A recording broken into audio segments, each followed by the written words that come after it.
All right, I think we're going to go. We're going to go ahead and get started. I want to be respectful of everyone's time, and first I want to say thank you all for coming today. It's important, I think, that we are transparent and open and try to be as much forthcoming as we can to share what this department has accomplished, what your department has accomplished this year. Just last week we met in this room, myself and about 25 other individuals, and we went over our balanced scorecard from last year. What were our goals? What did we achieve? Where did we fall short? What strategies do we need to improve on? And we set our goals that will be for 2021. 2020 was certainly a year not only challenging for across our country, but also here in Newport News.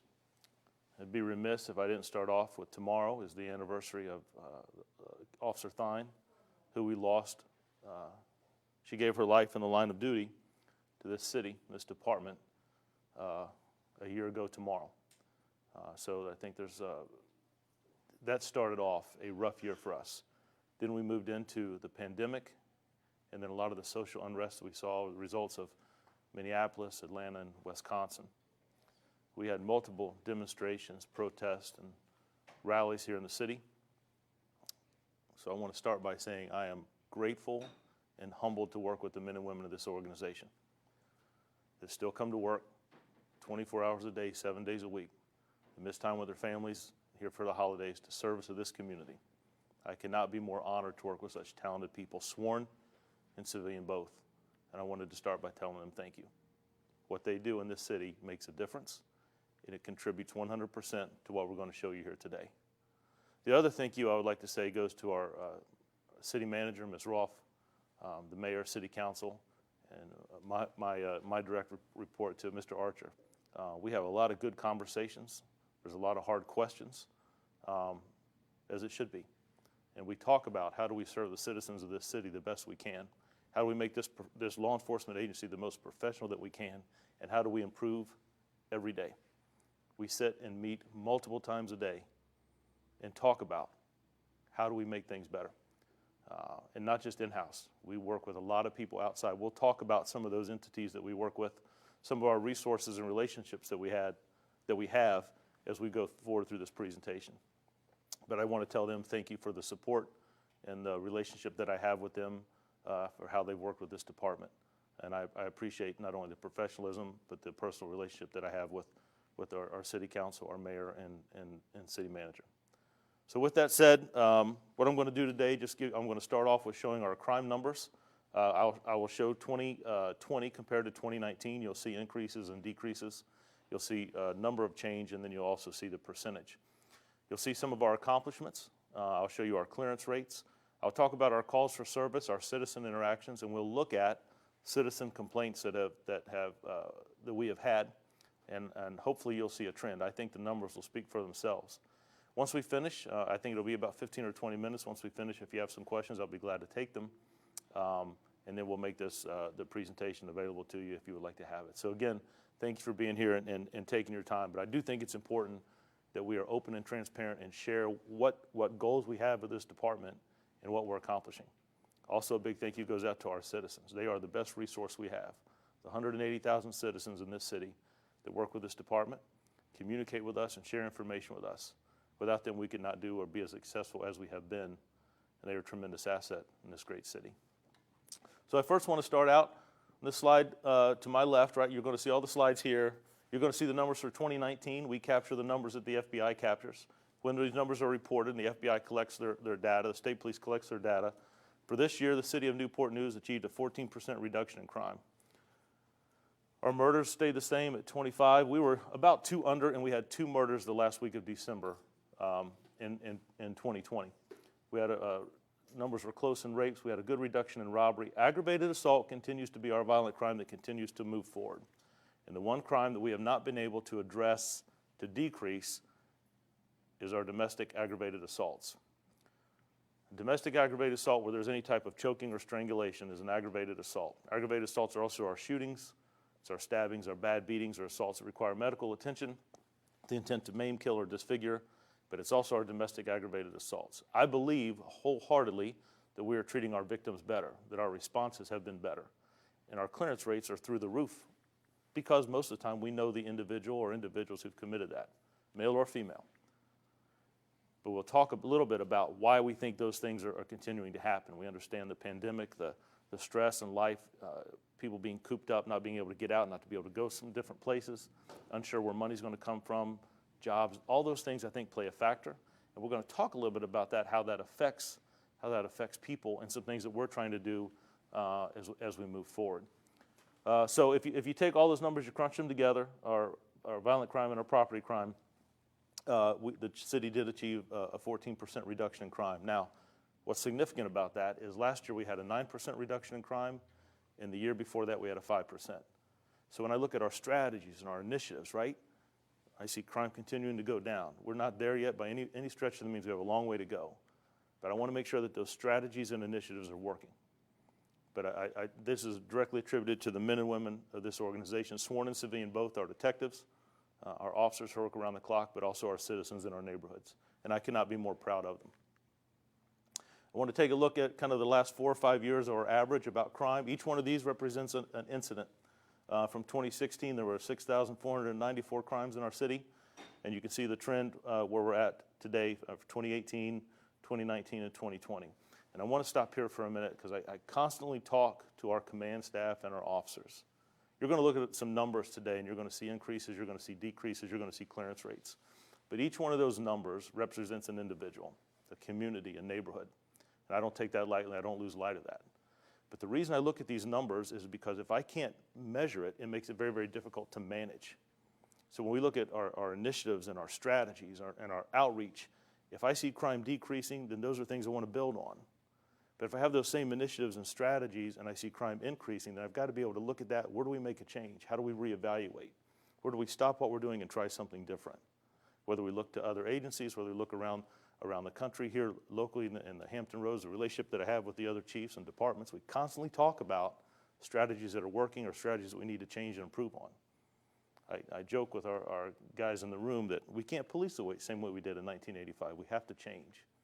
But I say all those things as we evolve, that each one of these incidents I understand as an individual. It affects a family and a neighborhood and a community. And I never want to lose sight of that. The people that we serve are the residents of this city. But I do think you show from 2016 going down to 2020 a trend of the direction I'd like us to go, and we continue to move forward. So we look at our shootings. We looked at the last 5 years. Now these are not self-inflicted shootings. They are not suicides. These are criminal shooting investigations, if you will. Where we were in 2016, where we were in 2017 and 2018, we're about the same. We dropped to 79 in 2019. That was the lowest we've had here in the city since 2012. And this year, we were right around the same number. We had an increase of 2. We went from 79 to 81. And I'll tell you, the numbers may flip a little bit, change a little bit. There's a couple cases that we believe are self-inflicted, but we may not get those cases resolved, right? They may not come to closure until the end of February or March. The detectives are working very hard on those. But as we stand today, this is what our numbers would be. This is what we would report to the state police and the FBI. So you saw the first screen, our homicides, but I still want to take a look, kind of a snapshot of where we're at, where the city's at over the last 4 or 5 years. From 2016, we had 31 homicides, and 2019 and 2020, we both ended the year at 25. And we'll talk about our clearance rates as we move a little bit forward. Another thing we like to measure is the illegal firearms that we take off the street. So when I talk about illegal firearms, an individual that may have used a firearm in the commission of a crime, an individual who is a convicted felon that's in possession of a firearm, firearms that are being sold or traded, search warrants that individuals may have illegal narcotics while in possession of a firearm. Those are all type of things that we're talking about. So it's kind of, if you look at our crime, it has trended down over the last 5 years, and you look at the seizure of firearms. And last year was a record number for us. Over 1,000 firearms were seized in the city of Newport News. And those come from vehicle traffic stops. They come from search warrants, individuals on the street, individuals that throw firearms, firearms that are, like I said, that are legally traded or sold, have the serial numbers obliterated. We have a great partnership with our federal agencies. The ATF works hand in hand with us. We have an officer on that task force, and we look at the firearms that are seized and taken. We work with the ATF and the federal prosecutors as well as our Commonwealth Attorney's Office to see where those cases best fit. But the ATF is a great asset and resource for us, as all our federal partners are. So at the beginning, if you remember, when we did this last year, we selected 3 neighborhoods. Now, each precinct will follow crime trends and patterns. They have crime analysts that kind of set and tell us where some of the crimes are at, and we try to get ahead of that in almost a predictive analysis, if you will. But we looked, this time last year, we selected 3 neighborhoods that we wanted to focus on as a department. 1 in each precinct, right? 1 in the north, 1 in the central, 1 in the south, of where we wanted to focus at, where we would put other resources than just what's in the precinct, where we would deploy K-9, where we would do traffic enforcement, where we wanted to address environmental issues with lighting, where we wanted to have community youth and outreach, do walks in the neighborhood, even with youth or our different partners that we have. We selected the Beachmont neighborhood, Marshall Courts, and we selected Tricia Drive and Tricia Lane and Dresden Drive. Hope that comes out okay. Dresden Drive and Tricia Lane. Now our goal was to have a 10% reduction in each one of those neighborhoods, and we focused on it from January 1st all the way to the 31st. This is where we would put extra patrols. This is where we would use different divisions, different units. In the Beachmont area, we had our biggest success. We had over a 28% reduction in crime in Beachmont. We had another 5% reduction in Marshall Courts, about the same thing we had last year, but we wanted to, or the year before. We wanted to focus on Marshall Courts again as the city puts a lot of effort. Our C&I down in the southeast community, that's an area that we want to stay in, we want to stay focused in. There's some great things going to happen there, and I will tell you that the South Precinct had another great year of crime reduction. This is the 3rd year in a row that the South Precinct had a reduction in crime. They're doing some great things down there, not just crime, but also focusing on clearance rates and community and partnership and relationship building, and they just did a phenomenal job. And then in Dresden Lane and Tricia Lane, also our goal was a 10% reduction, and we achieved a little over a 5% reduction there. We'll talk about the 3 neighborhoods that we're going to select, that we have selected this year as we move forward, that we're going to focus on, that we believe plays a role in the overall spectrum of how the city looks at the end of the year in crime. Now this slide, I want to cover 2 points. I want to talk about the calls for service that officers go to, the number of times we interact with a citizen. Then I also want to look at that number in relationship to how many complaints do citizens make. We can talk about the percentage of what those complaints are, but I think that's, especially in today, the national conversation going on about relationships with police and reimagining law enforcement and how it best serves our citizens, I think it's important. In 2018, we had 168,905 calls for service, 168,905 times we interacted with a citizen in this community. Out of that, 108 complaints were filed against the police department. That's 0.063. And I think that's important. When we talk about how are we dealing with our citizens, how are we interacting, are we being a professional law enforcement? 168,905 times we interacted with a citizen, and we had 108 complaints. You see the number for 2019, 182,000 calls for service went up, our citizen interaction went up, but our citizen-generated complaints went down to 86. That dropped from 0.63 to 0.47. Why is that? In 2020, our calls for service dropped a little bit. Our citizen interaction still up from 2018, but it dropped from 2019. So in 2020, we had 173,000 plus interactions with our citizens, but our complaints dropped again, from 108 to 86 to 80. So why does that happen? I believe it is because, well, I will tell you. First, it starts with me. It starts with the top of this organization that makes it a focal point that we're going to treat and interact with our citizens professionally with empathy and understanding. How we treat people in this profession matters. We've seen that across our country, right? That is when we talk about reimagining police and how we work with our citizens and our communities, how we treat people matters. When I make that a focus of this department, when the assistant chiefs, the captains and lieutenants, the officers are training in our academy, when we go through our in-service, so not just our new recruits that come in, but we get it each year when we go through our in-service to keep our certification.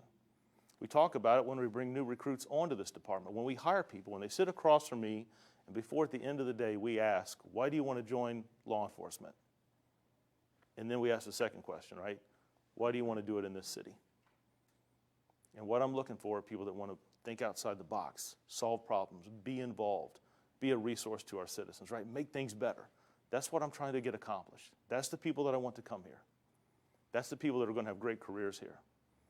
When the detectives go in and they talk to recruits and we ask them, what do you want to do in your career? And you hear anything from narcotics to traffic enforcement to special victims to aggravated assault. The best element to get to those divisions is how you talk to people. That you can sit in a table or a vehicle or stand on a street corner across from someone and have a conversation that they believe you care about them. I need to see those numbers continue to drop. If my Lieutenant of Internal Affairs was here, Lieutenant Harrison, he would tell you, out of the 108, the 86 and 80, the percentage of what those complaints are about 80%. And it is about demeanor, about how we talk to citizens. But when I look overall at the big picture of our calls for service, our citizen interactions, what we're doing in the community, and I look at those percentages and I look at those complaints dropping, I think that's important. I think our officers need to know that. They need to know that that makes a difference. When we talk about our crime rate, why does crime continue to go down? Why are complaints dropping? I believe it's because we're continuing to push professionalism, and not just from people that look like me, meaning in this uniform. I'm talking about bringing people in to work with us, the Virginia Unity Project. We work with our local pastors and churches. And Dr. Lyons, who's come on board to talk a lot about us to our recruit class. She did a whole session here about cultural competency with our leadership team. Those things are important.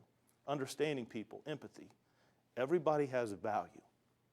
And when we can sit and have those discussions amongst ourselves and with our citizens, we may not always agree, but if we can sit down and have good dialogue and good discussions, that's one thing that when I first got here, I spent a lot of time with our city manager and our mayor, and we talked about how we treat people, what this department should look like.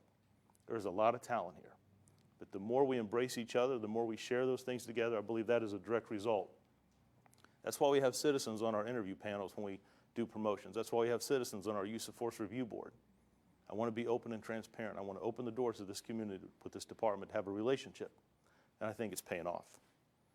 I didn't mean to go too long there, but I think that's important when we talk about what we're doing in this community and what we're doing in this department. So we talked about what our crime is, right? So one side of the house is we're reducing crime. We're trying to reduce the crime that occurs. The other side of the house falls under Assistant Chief Randall. It falls under the investigative side of the house. Our precinct detectives under Chief Grinstead, and our aggravated assault, homicide, and special victim detectives under Chief Randall. This is about crimes that occur, and are we solving them? The far right, in 2018, you're going to see the average clearance rates. It's when you look at the departments across the country, the FBI produces a number of what we should be seeing our clearance rate. Cases occur, how are we solving them? Our goal is always to be above the national average. When we set our goals, some of the guys and gals, when we talk about what our goal is going to be like, Chief, that's awful high, but we're going to strive for that. The national clearance rate for homicide is 62.5%. We ended last year with 64%. We did an outstanding job. Sergeant Ross, now Lieutenant Ross in the Special Victims Division, 33% clearance rate for rape is a national average. We were clearing over 60%. Look at our robberies, our aggravated assaults, 70%. And I will tell you, one of the hardest things about aggravated assault are shootings, because oftentimes we get a lot of cooperation when we have a homicide in the city. Someone lost their life. But shootings, you get sometimes individuals are frustrated, they're upset, and they want to try to handle things on their own. They cleared almost half the shootings that we had in this city. That is unheard of. That's huge. Our burglaries, our larcenies. The one I was concerned about as we got into October and November was our vehicle theft. We were kind of teetering, and I wasn't sure where we'd end up. We ended up having an 18% clearance rate compared to almost a 14% for the national average. This is a direct result of citizens working with officers, detectives getting to know citizens, talking to people, and individuals coming forward. I could not be more impressed with that. So when we met, we bumped up our goals for this year, especially with our homicides. We want to push that a little bit harder. But that stuff matters, and it brings resolve to families that have are either victims themselves or family members or relationship to individuals who have been victims to violent crimes. I also want to take a look at, because of what's going on in our country, we've been focused on the opioid epidemic for a while. I want to kind of take a look at where we're at with that balance. So here you're going to see a slide that covers not only fatal overdoses, but also overdoses for medical attention. Our fire department, our paramedics, our hospitals just do an amazing job. In 2018, we had 30 deaths of opioid overdose and 92 overdoses with medical attention. In 2019, we dropped our fatalities to 21. But you see the overdoses, the increase. And then look at 2020. 44 people in the city lost their life to overdose. Whether they live in this city or not, that epidemic, when we talk about heroin and fentanyl and mixing it with other legal narcotics.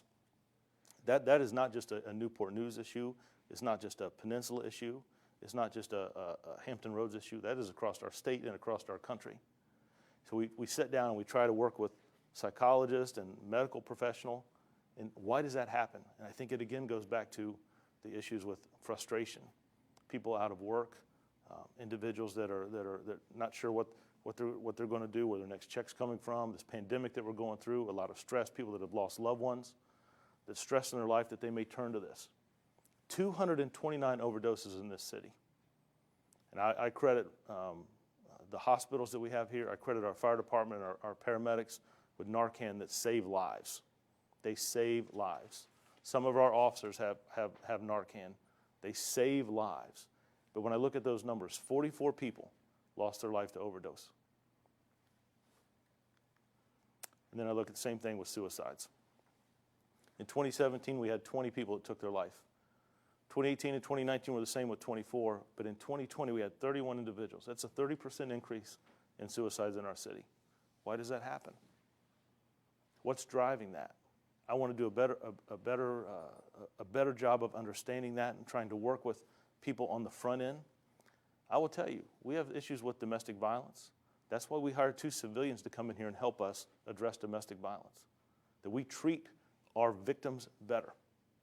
Not only do they teach us how to address some things, how to treat victims better, but they also are proactive in bringing awareness. If you looked back at us in October a couple years ago, you would have seen us do a couple things for Domestic Violence Month. But I'll tell you, last year in 2020, it was almost every day. I couldn't keep up with Kelly and her team and Nisha and Sheriff, all the things that they were doing. We even had the building lit up in purple, and I was shocked at the number of people called and said, thank you for pushing this, for making people aware. We're going to talk a little bit about in a couple slides about things we're going to do this year, but I think it's important that we know what these numbers are, that officers know what these numbers are, and we know the real struggles that individuals face. So some of our accomplishments. I didn't want to list everything. It would take us multiple slides, right? But I tried to hit some of the big things. We'll just talk to you a little bit about domestic violence. We hired 2 civilians to come on board and work with us. They have done an amazing job just in the 7, 8, 9 months that they've been here. They have just done a tremendous impact on how we treat individuals who suffer through domestic violence.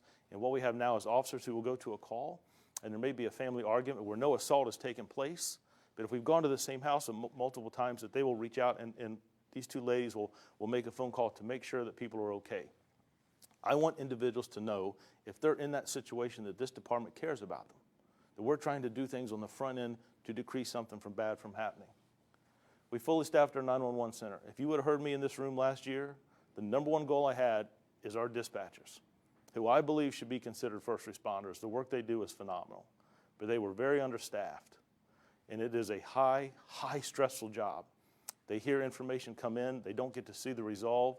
They hear officers talk on the radio, and sometimes we get ratcheted up on a call that we're going on, and they'll sit there and they hear that, and they're trying to direct and keep everyone calm.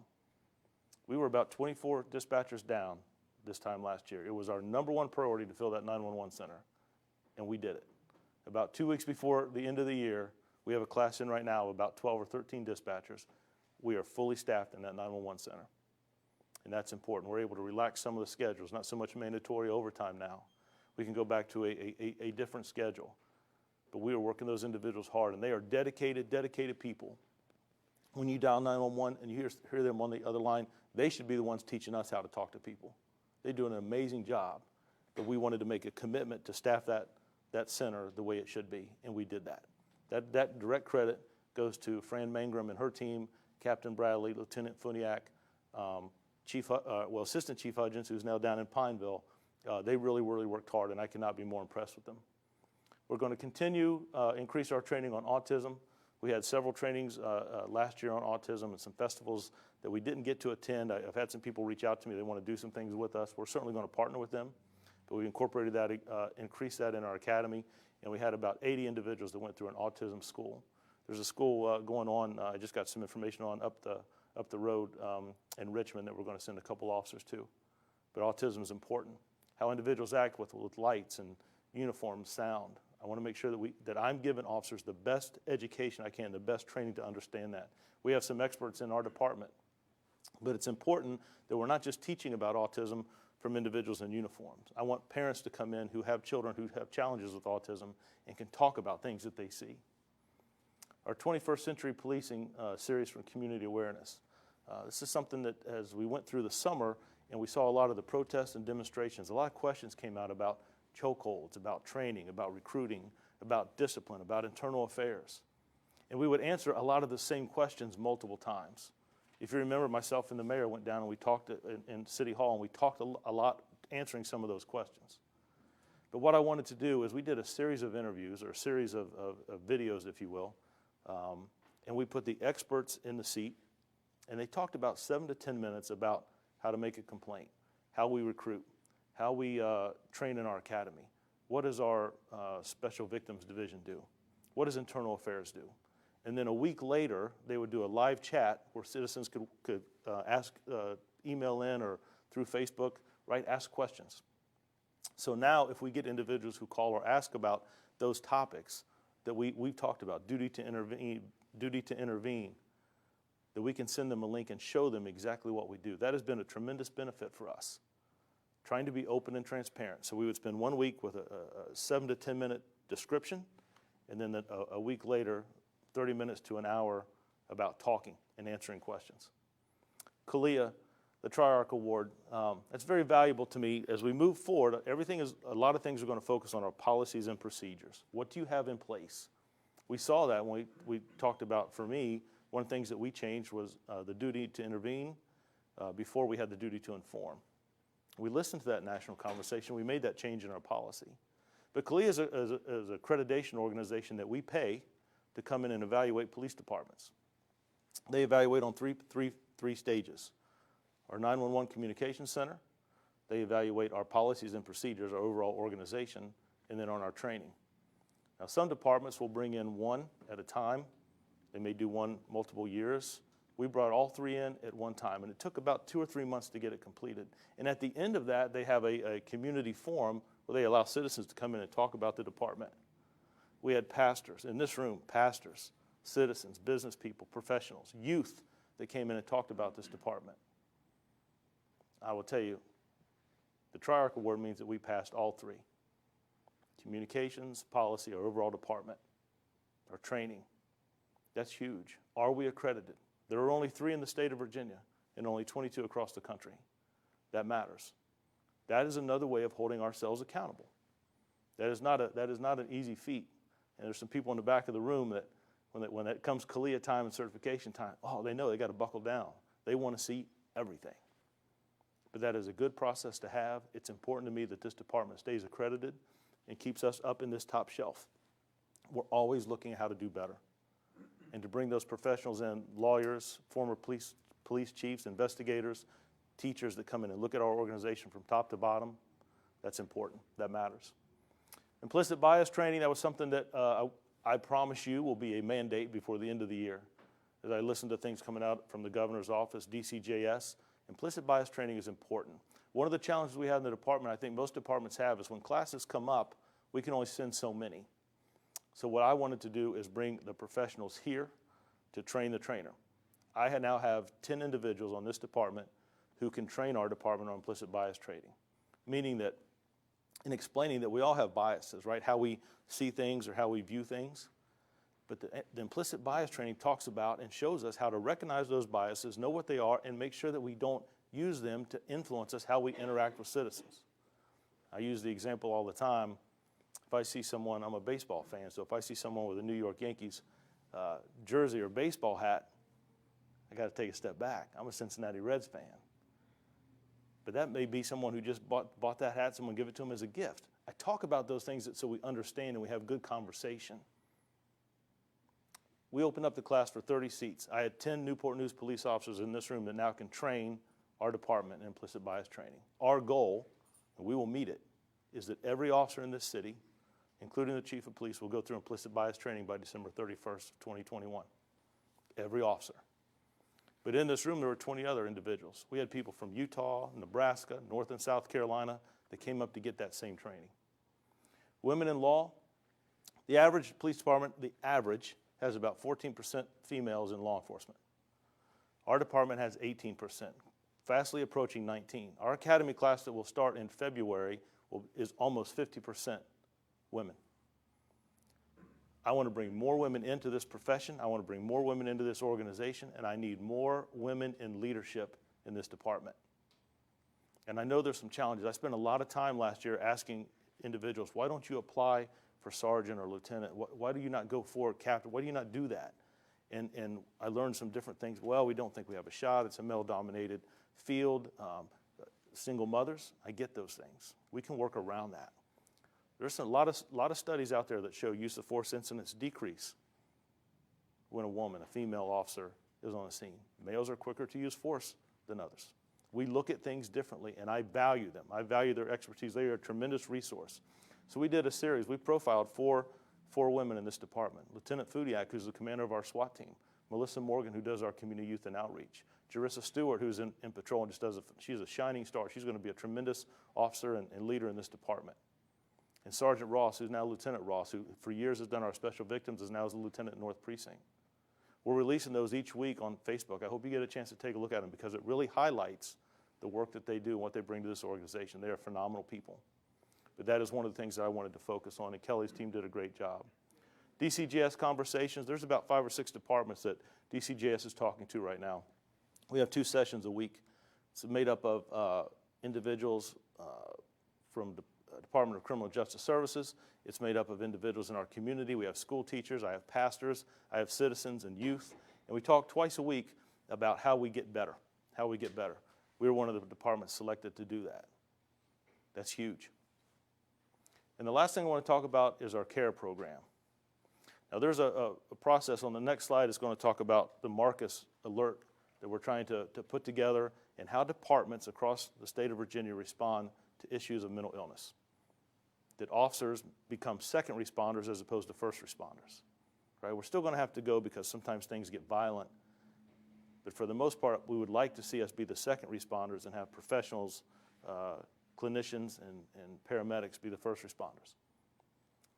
I've been asked to sit on that committee to talk about how our state best responds.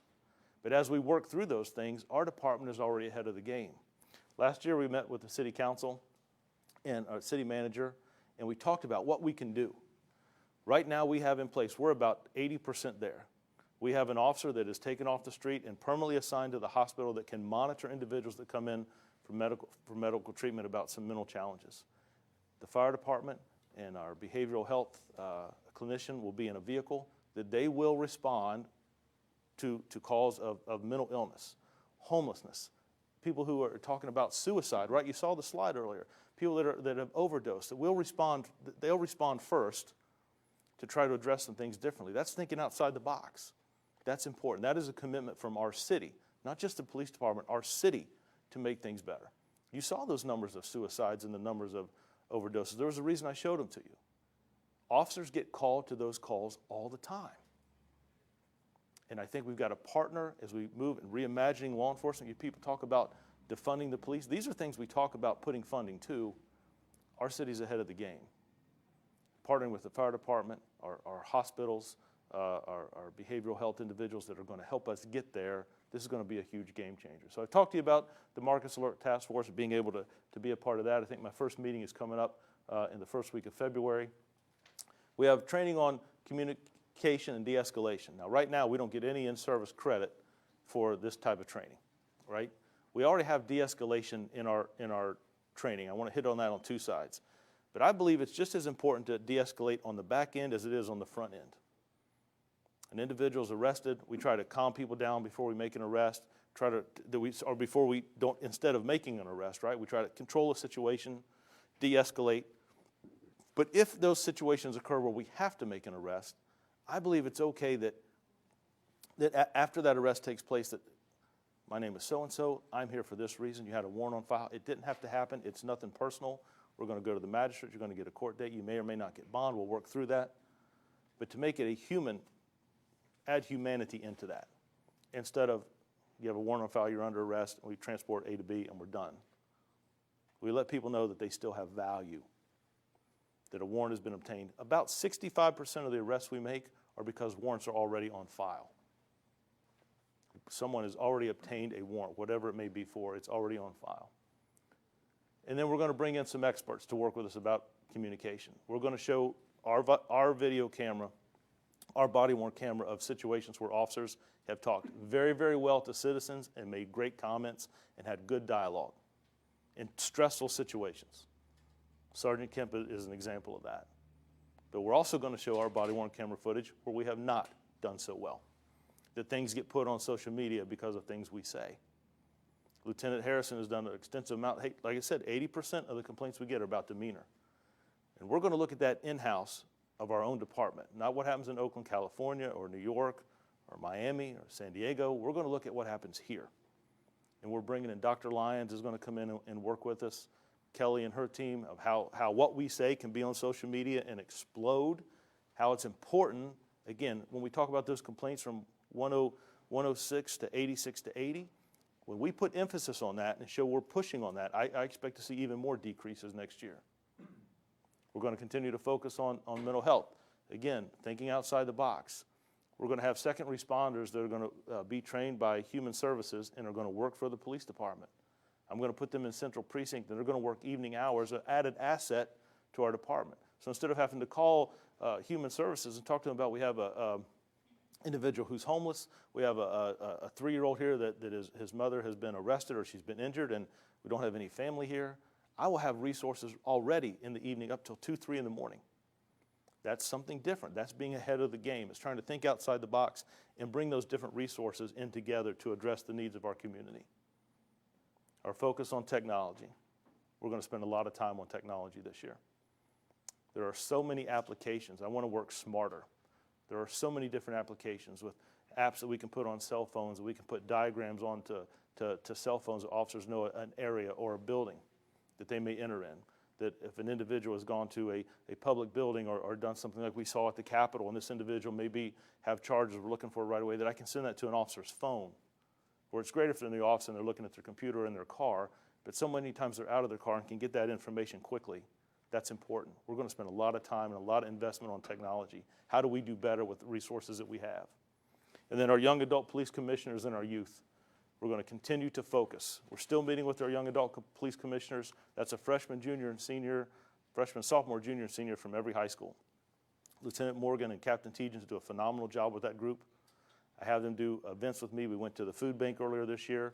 We've had discussions, and I will tell you, before the class graduates in March that's in now, the recruit class, who are just a couple years older than some of the young people we have that we work with, we're going to go off site. We're going to space out. We're going to be safe. But Dr. Lyons is going to come in and do a moderate, and they're going to have a conversation about teenagers, youth in our city. I think are some of the most talented people, right? We're going to hear their thoughts about policing, what they want to see from their police department, what they want to see from officers. And then I want officers who are just a few years older than them that have just gone through 6, 7 months in the academy, getting ready to do field training. I want them to have interaction and talk to each other and talk about real life situations, how they respond, how we service people, how we help people in situations. So those are sort of the things that we're going to continue to focus on as we move into 2021. Some are new, and some will be building and taking what we have to the next level. We talked about earlier the 3 neighborhoods we're going to focus on this year as a whole for a whole department. And I asked the precincts and the officers to come up with solutions and ideas. North Precinct feels that there is more work they can do in Beach Mountain neighborhood, and they've asked to focus on that neighborhood again this year.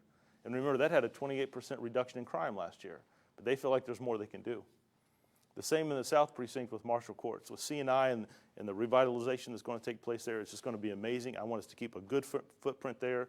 I want us to continue to walk in Marshall Courts, to ride our bikes in Marshall Courts, to work with citizens there as that South Precinct area just evolves. All the investment and the revitalization is going to take place there. I want the police department to be a part of it.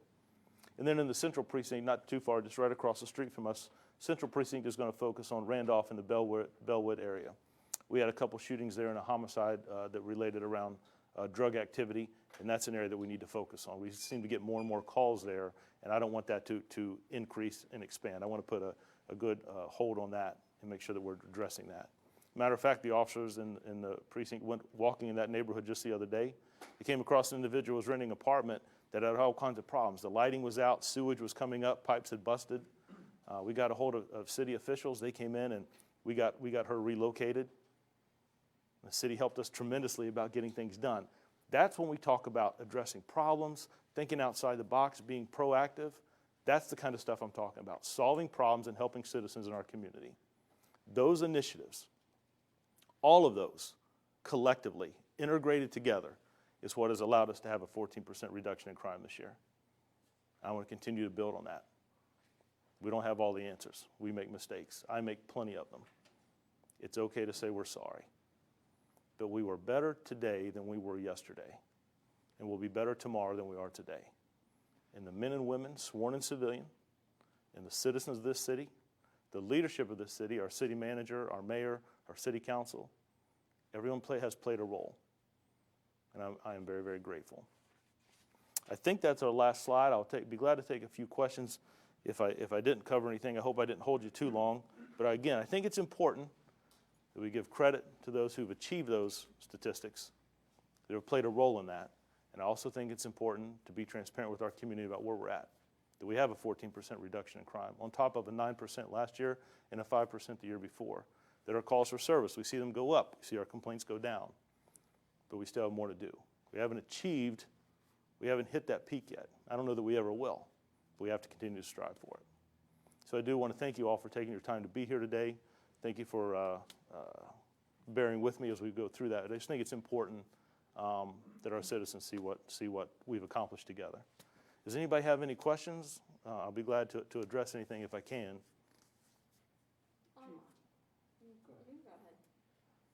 I was just going to say, you had talked about suicides going up. Yeah.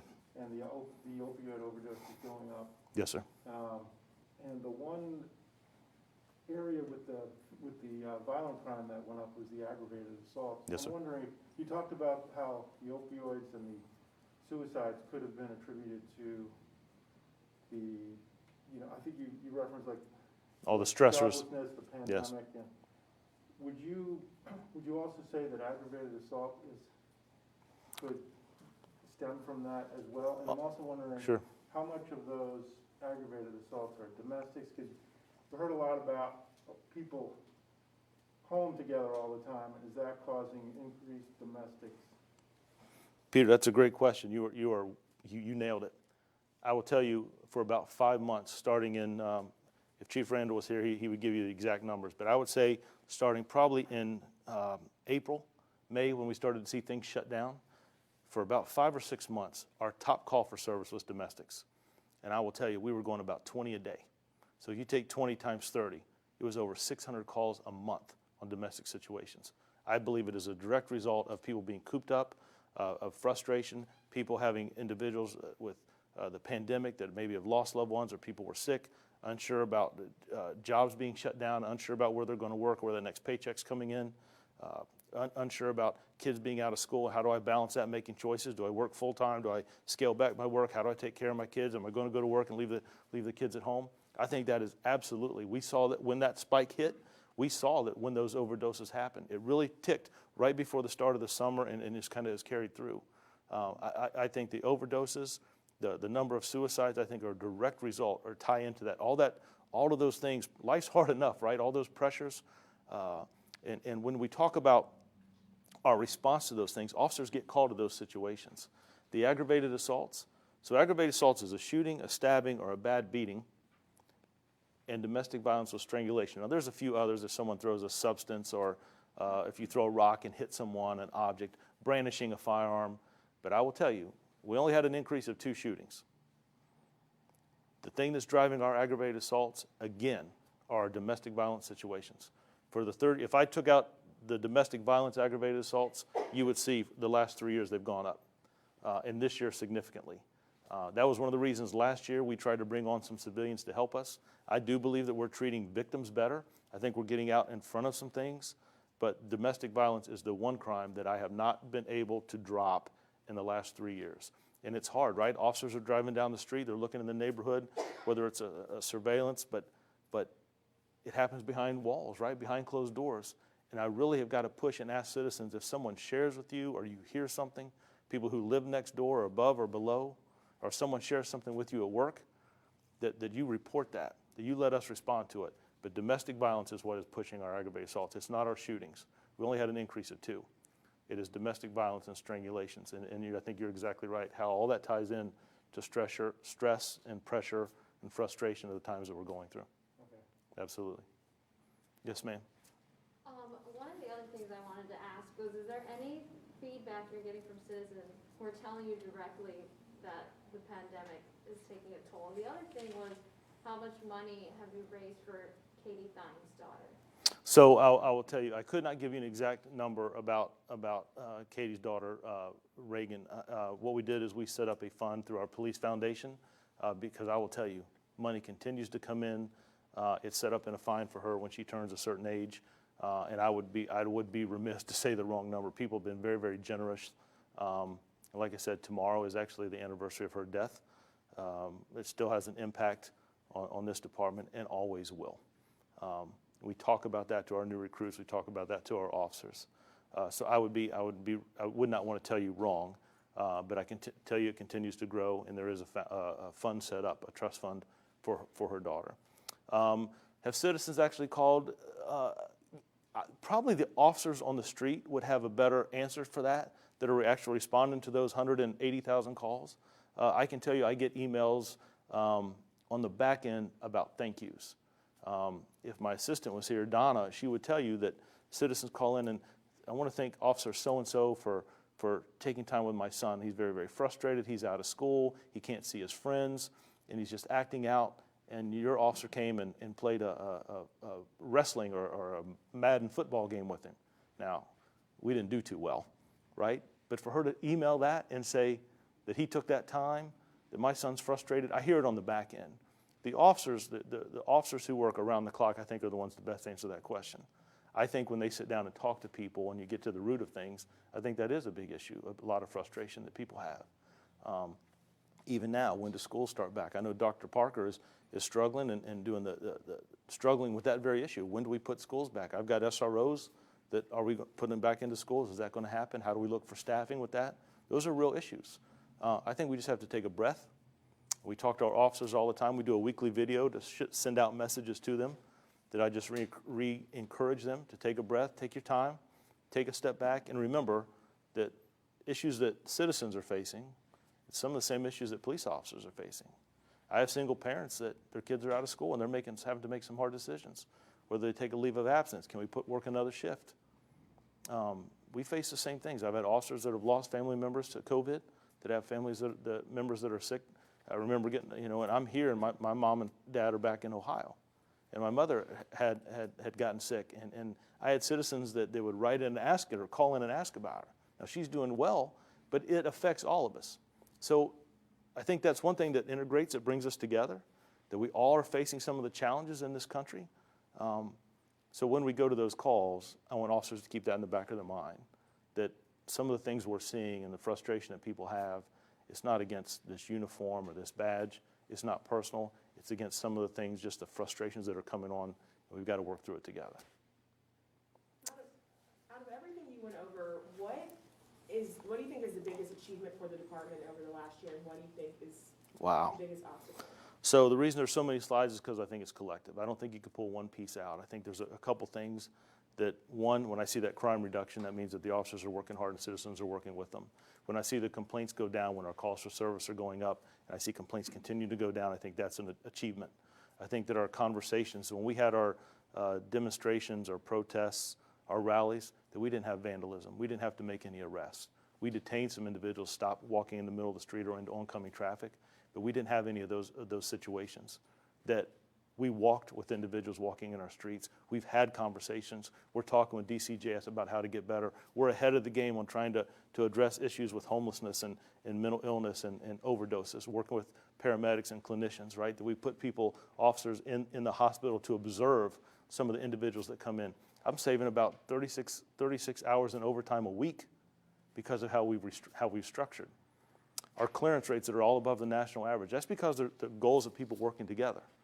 Having that 911 center staffed, That was a huge success for us. That was one of our top priorities. Here's the other. By 5 o'clock today, I'm going to hire 2 more individuals to fill that academy class that start in February. When I got here in 2018, we were about 54 officers short in this department. We have seen less and less people join this profession. And there's a variety of reasons, I think, for that. But at 5 o'clock today, I'm going to hire 2 more that are going to join our class in February, mid-February. They tease me all the time, like, Chief, don't push it back anymore, right? But we will be fully staffed in this department.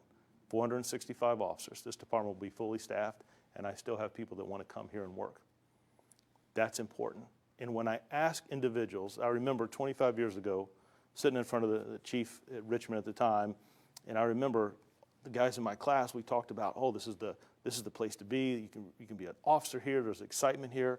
It's 100 miles an hour. When I ask people today, when they sit across from me, why do you want to get in law enforcement? You get a lot of, I want to help people, I want to give back. But when I ask people why they want to come here, there are Suffolk and Portsmouth and Hampton right across the street. All of the 7 cities are competing for talent. They're competing for good officers. And we talk about the national conversation about bringing good people into your organization. How are you recruiting? How are you training? How are you getting people here? When I ask them, why do you want to come to Newport News? They talk about, the first thing they say is, we see what you're doing in the community. We see what you're doing with youth. We see that you guys are open and transparent. We see that you're trying to get ahead of the game and do different things. We're talking to officers on the street. We talk to people in the community, and they say, hey, you should apply with the Newport News Police Department. I'm not saying we're better than anybody else. But what I'm saying is those conversations are real. So if you ask me what those successes are, our crime reduction, our relationship with our community, the training, trying to be ahead on the front end, that we've got that 911 center staffed. We're going to, by 5 o'clock today, we're going to be fully staffed in that academy. We've got an academy that will start in mid-February, one that's going to graduate in March, and we're already starting to look at the one that will happen in July. Those things are successes for me, and that we continue to strive to push and do better. We had an assistant chief that just got hired in Pineville, North Carolina, as the chief of police, Chief Hudgens. That's a good thing. That's a good thing. We were able to make some changes here. Chief Creswell came on board, and he's been thrown right into it. One of his top priorities right now is to make sure that we get everybody vaccinated in this department, right? All those things, different facets, crime, community relations, the morale of the organization. I've got a great team around me. I give them all the credit. And when we fall short, then that's on me. I've got to come up with different strategies and ideas. But the leadership team that we have in this department, the men and women that come to work here, the training academy and staff, and it's not just those that wear this uniform. It's also those civilians that work here in our records department, our assistants in each precinct. They make a world of difference. So collectively, all of those things, I think, is what I would call a success of the way that the culture of this department is coming together working with our city. Okay? Anybody else? Are we good? Thank you all so much for joining me today. I'm sorry if I held you too long. It was not my intent, but I am excited about some of the things that the department's doing and successes we've had working with our community. Okay? You guys have a great day.